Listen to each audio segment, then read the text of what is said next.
When you're driving on the highway, sometimes not so often, you have to choose the exit to take.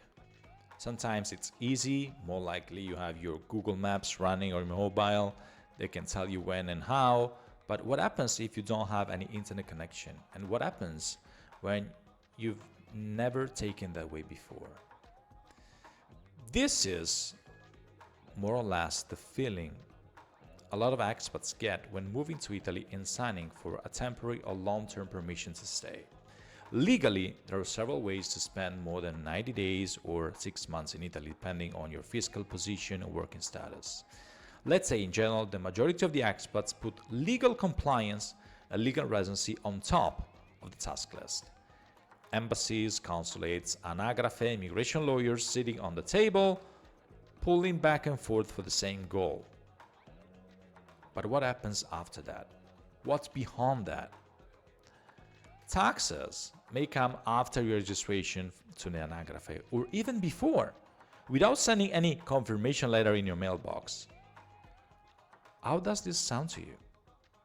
According to our tax code, if someone is registered for more than 183 days in a given year as permanent resident, he is automatically considered as a tax resident. This seems like a consequence of your signature, something, no matter what, will take you to the Italian side of the moon.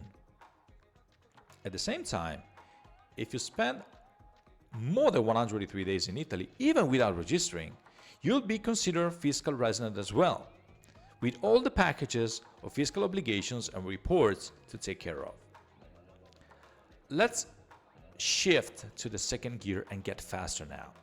You may be considered tax resident, even if you do not sign to the resident population registry and spend less than 6 months, if the Italian Revenue Agency can prove, and yes, they do have to do it for once, that the center of your life, business and assets is in Italy. So, as you can see here, there is a pretty huge difference between something you can control with a signature, like your legal status of resident, and something you may get even without being aware of just doing something by accident.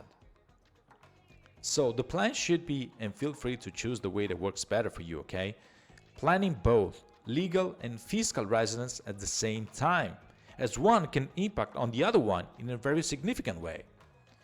And for the records, a request to the Anagrafe can take months to be approved, but it's something you're not in control of.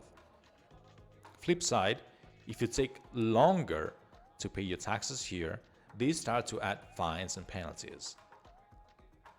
And now, let's put things on your task list in order, please.